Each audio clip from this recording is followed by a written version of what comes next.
Positive Support Community of Practice. Introduction to Minnesota's Positive Supports Rule.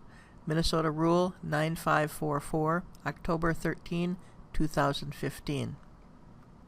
Another question on the 6-month review requirement. We hold a 245A or 245 license for the basic service of respite, and we serve clients who attend our program inconsistently.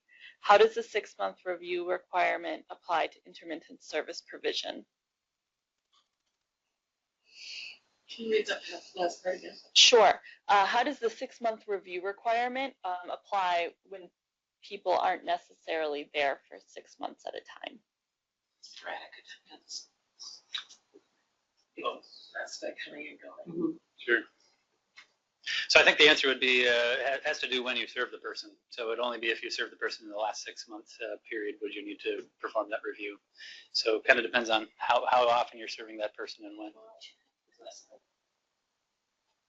Here's Don with some more clarification. I think sometimes providers need to take a look at, is this someone that's receiving respite throughout a year or a period of time where they may come for a weekend within every 3 months, they come back again within that 6 months, they've been there a few times. Sometimes we find respite where someone is just maybe attending summer camp once a year. So really the question that you're asking, you may need to contact the Positive Support email box to give a few more details about the question that you're asking for this scenario, because I don't think that we can come up with an answer that would be a blanket statement for everyone receiving respite. Is that fair? I think so, yeah. And that may go for some of our other in-home services. Correct. As well. Yeah, some of those sporadic attendance we may need to look at situationally.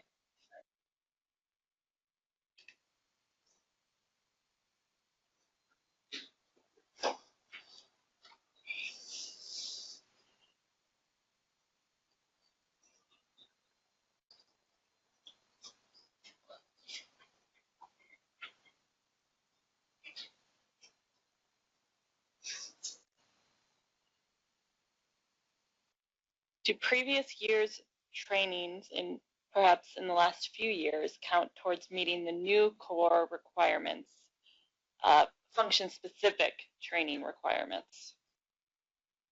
Oh, that's a great question. I think particularly because there's a slight difference in timing when it comes to the core training that may have occurred and function-specific training. Function-specific training does note that only training that occurred within the last 12 months might apply.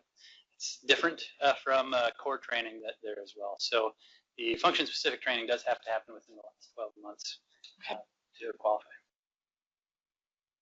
So it would depend when in 2014 that was completed? Absolutely. So really you're just looking at the last few months of 2014 at this point.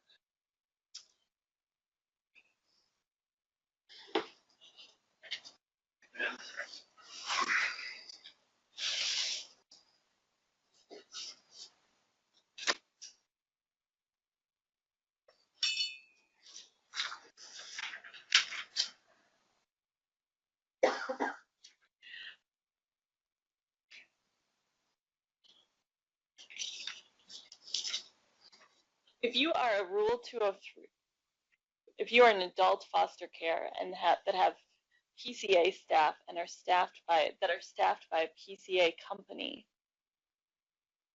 who is responsible for training and the staff on the Positive Support Rule? Would it be the adult foster care license holder or the company that PCAs work for? I think I can take this one. So, that's maybe a little bit of a complicated answer, but to bring it back, the rule only governs licensed VHS services. PCA is not a licensed service at this time, so the rule would not be applicable to PCA service in and of itself. If you happen to be an agency that offers PCA as well as one of our 245D licensed services, it's possible that your staff might need training.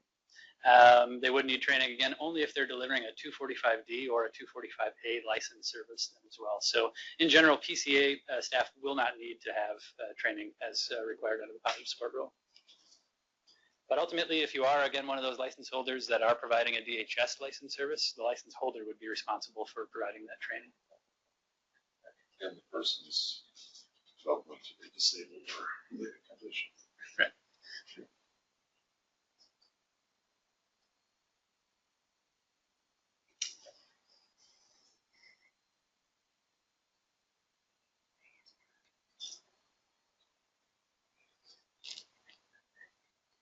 Someone is wondering if student teachers would need to be trained if they work with children for short periods of time, less than only a few months at a time. Yeah, the answer would be somewhat similar to the last answer then, really.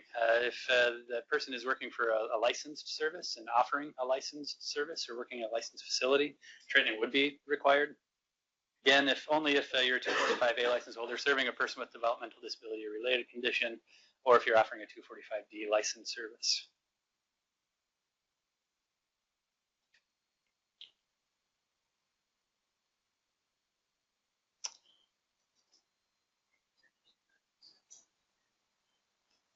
If a provider if there is interfering behavior that they are trying to eliminate or reduce, is a PSTP and or an FBA still needed for interfering behavior?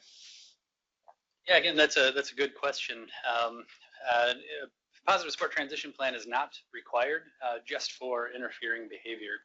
Positive support transition plan is really required just when those prohibited interventions are being phased out, which again we covered when that can happen, and also when there are multiple incidents of emergency use of manual restraint, 3 in 90 days or 4 in 180 days. The positive support transition plan is then also works on reducing target behaviors and increasing a person's quality of life. But you don't have to create a positive support transition plan just because you're trying to reduce an interfering behavior. So the qualification more has to do with the interventions that you're using for those interfering behaviors and whether or not you need to phase them out or avoid them altogether.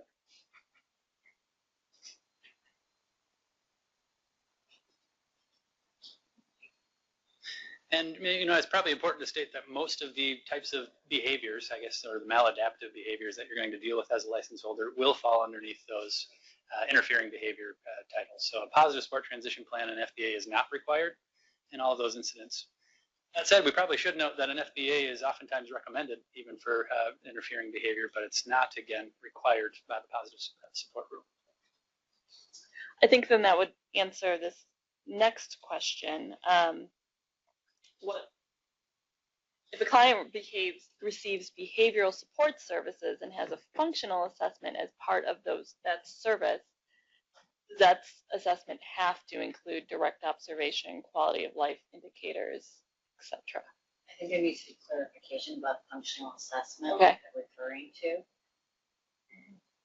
Before responding to that, because it has different meanings in different service lines. Okay. All right. Maybe we'll do a little qualification there because I do think this was an area that was often confused during the promulgation of the rule and the different drafts. There is a definition of functional assessment in the Mental Health Act, and that's specific to those services. And so when we at DHS talk about functional assessment, we're specifically talking about that assessment. I think many clinicians use different terms for FBAs, and so functional assessment may have been one of those. But the rule is specific to functional behavior assessments. And we couldn't use the term functional assessment again because that was already defined elsewhere in Minnesota statute there. And I think to make things a little bit more confusing for those of you unfamiliar with the FBA process is we did note that while there are many different definitions of functional behavior assessments out there, it seems that most clinicians agree that there are three types of components to a functional behavior assessment. One is using indirect observation of a person during an FBA, and so that's using things like quizzes or surveys and or talking to people that know the person. The next is directly observing the person and keeping data on the person's incidence of certain types of behavior. One of the things to note there is that the rule does require that an FBA include direct observation of the person. So we're not ruling out indirect assessments during the FBA, but it is required that you use direct observation at some point during the FBA. And then the third component of many FBAs would be a functional analysis. And so that's the experimental manipulation of behavior to try to determine what's going on. And so we do have terms out there for functional assessment, functional behavior assessment, and functional analysis. And while elsewhere they may be used interchangeably, it seems, we're very specific with those types of terms here under the positive support rule.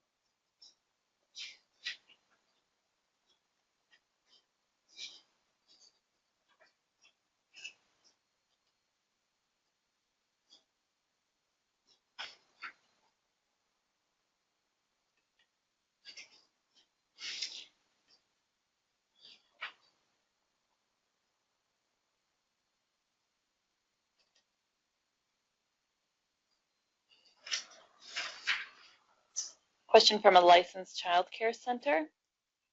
Currently, we do not have an individual, a qualifying person in this center. Do we need to complete any of the required training now? And if not, if we do have someone who enrolls who qualifies for a developmental disability, is that when we complete the training? So I think I could jump in at least, I think if I understand the question. It was about when a qualified professional is needed. Right. It sounded like there might be a little bit of confusion about qualified individuals when it comes to training though as well. And so specifically, qualified professional is only required for the FBA process and the development of the positive support transition plan, now according to the PSTP instructions. Just because you're a child care center doesn't mean that you're going to need a qualified professional. And just because you serve somebody with developmental disability or related condition doesn't mean that you necessarily need a qualified professional either. It's only if you're going to be required to do that FDA or create the PSTP that would you need to have that qualified professional. It is identified within the rule who might be able to act as a qualified professional for you and your agency at that time. So if you need a qualified professional for the FBA or PSTP development, that would again look at that definition. When we're talking about qualified individuals for the training, again, there's no definition of qualified individuals. So even though you don't necessarily need a qualified professional, if you're serving somebody with a developmental disability or related condition, you do need a qualified individual to provide core training to your staff working with those people that qualify. It is up to you and your agency on who is a qualified individual underneath the rule then as well. So most likely you have someone in your agency that can do that. If you need to identify outside sources to cover some of those topics, that's possible as well. Charles, I think the question was more directed at a child who has a disability or related condition. Sure. If they don't now, they don't have to get the training. Right? There you go. Right. Although the training needs to be completed before they implement it. So before they, Right? yes. So some of the training would need to be done before they took someone in. I think that was part of the other question, or the other part of the question. Mhm. Is that right? Yes. I don't know if people can hear me, if you need to explain that a little bit. Sure. Yeah. So I think as we're kind of delving in, we covered when a qualified professional is necessary, and then when that training is going to be necessary is before someone is responsible for implementing, monitoring, supervising positive support strategies. So it has to do with whether or not you're serving someone with a developmental disability or related condition. Then again, you will need a qualified individual to provide the core training to those people that are responsible for those duties prior to working with that person being responsible for those duties.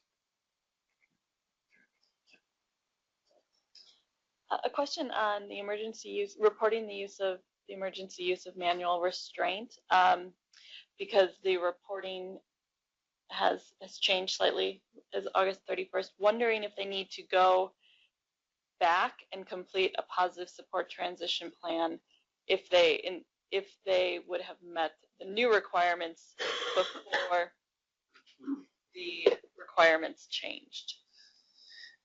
Yeah, so technically, as of August 31st, when the rule became active, the guidelines for when, or the requirement for when a positive support transition plan is required, actually narrowed somewhat. So the previous requirement was that you would need a positive support transition plan if you used an EUMR more than once in a given year. So that really translated into if you used it twice within 365 days. Now the requirement is that you need a positive support transition plan if you implement an EUMR 3 times in 90 days or 4 times in 180 days. So my assumption is if you didn't meet the requirement before, you definitely don't meet the requirement now. It has gone the opposite way though for some teams, I think, where a positive support transition plan was required previously and is no longer required underneath the new rule. In that case, again, we want to note that emergency use of manual restraint, there were no guidelines, there were no requirements for phasing out the emergency use of manual restraint because it was a restricted procedure, not prohibited. That meant that it was up to the team to determine when the plan would be phased out. So for those of you that are in that situation where a plan is no longer required because you had minimal uses of emergency use of manual restraint that don't meet the threshold now, it's up to you and your team whether or not you want to phase out that plan or continue going.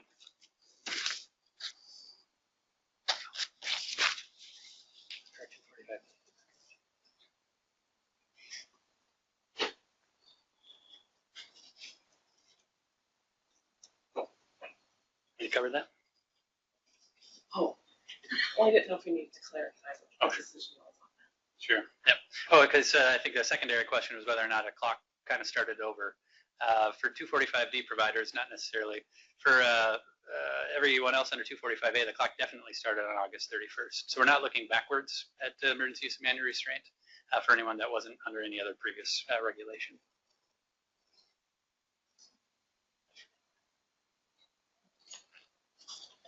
Just a reminder that the PowerPoint will be available on the training site within several days. And we hope to have a recording up of this as well for people who are having some wanting to hear kind of be able to rewind. Does the College of Direct Supports already have a training that would meet the standards of training required under the Positive Supports Rule for executive managers and owners in non-clinical roles? I do believe you'll find some trainings in the College of Direct Support that could be applicable, but there isn't a training at this point that covers all of the necessary components for function-specific or the core training pieces.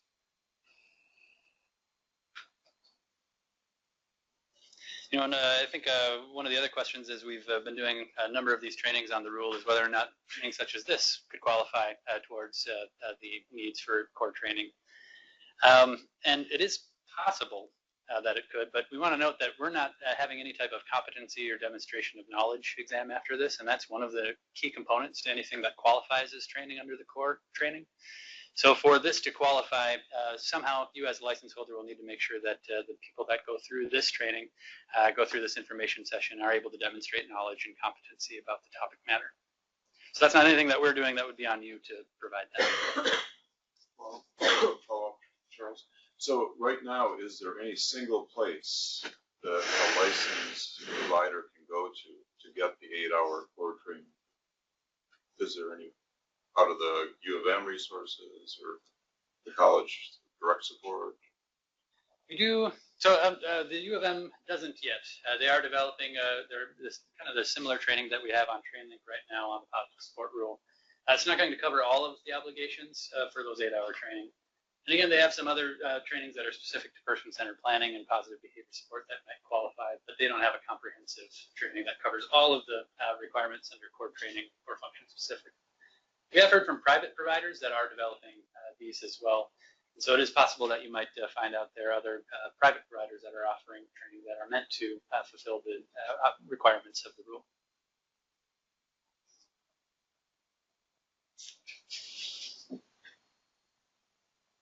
Question on the emergency use of manual restraints and birth reporting and who reports the births. My client has had 2 EUMRs at DTNH and 1 EUMR at another provider in a total of for a total of 3 in 1 week. Does a birth need to be completed, and if so, which provider would complete it? I'm relatively certain that both of those services would be licensed under 245D, and so not just 1 birth would be required, but 3, 1 for each incident. And it is important to note that 1 incident might constitute multiple applications. So again, without knowing much about the specific incidents that we're talking about here, it is possible that your 2 applications of emergency use of manual restraint could qualify as an incident. You'd have to find that definition under 245D. We don't have it called up here. But just hearing the question, I would assume that the birth would be required for 3 of these. A little technical addition here. I think the other thing to note, though, is that those positive support transition plans are required when those emergency use manual restraints are used by a license holder. And so we're most likely talking about two separate license holders here. So you wouldn't necessarily meet the threshold just on that, based on that 1 week for the development of the positive support transition plan. And I can't tell. I think we've got one county that might have their line unmuted. Those of you in live site, if you wouldn't mind just maybe taking a look to make sure that your lines are muted at this time, that would be great.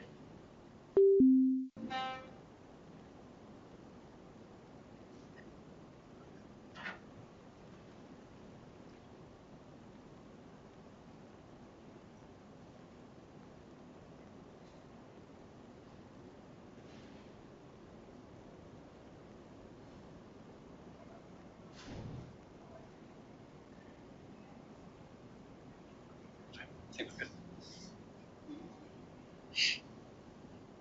Looks like we just have time for a couple of more questions.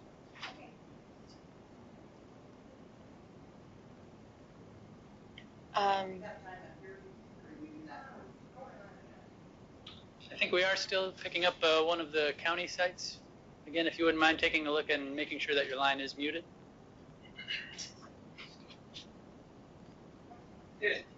asking about, again, board members and the core training. What is the timeline for new board members to complete the 6 hours of training? Again, it is required that they complete it relatively ASAP. There's no guidance given within the rule for when that needs to be completed, whether it's the orientation period or not. So it would be ASAP.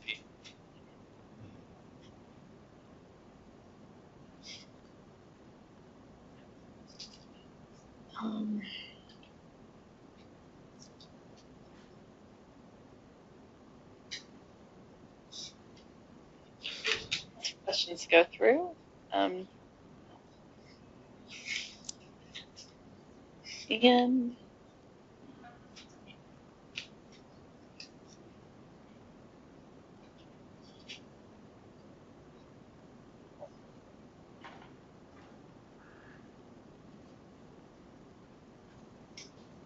I think a question on, again, the training that is on our TrainLink page,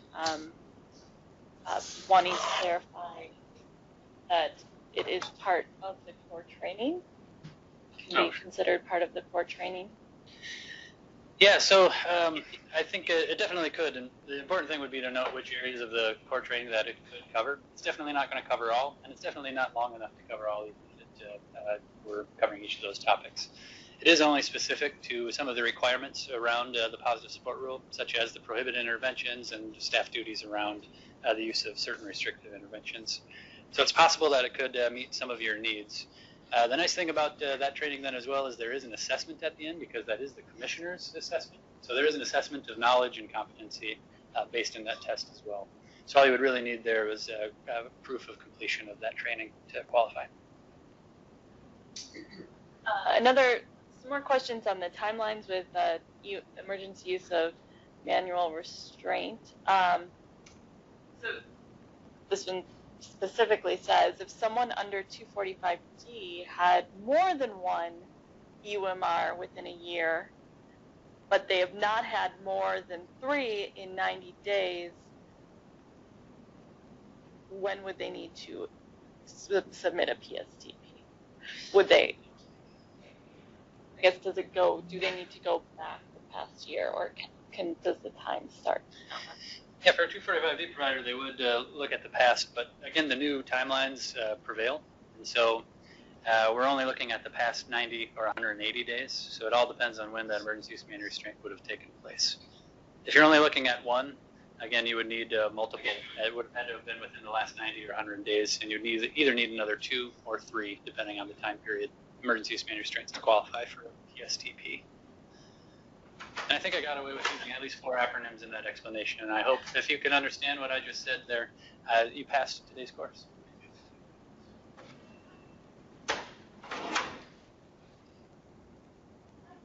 And I think we've got time for maybe just one more question before. Someone did have a question about the acronyms, actually, and if there would be a glossary of acronyms available. Nice. Yeah. So PowerPoint itself, if you go back through all 86 slides there, we did attempt to use the term first before putting it in parentheses, using the acronym to save some space. Unfortunately, we don't have a specific document to our acronym under consideration. Oh, and Hutchinson, I think you've got your line on, it looks like. But it's okay, because we're actually wrapping up here. It does look to be at the end of our time. We do want to remind everyone that if you have any questions that we didn't get to today, you can submit them to positivesupports@state.mn.us and continue watching our training sites for future opportunities around the positive supports rule and applicable training. Thanks.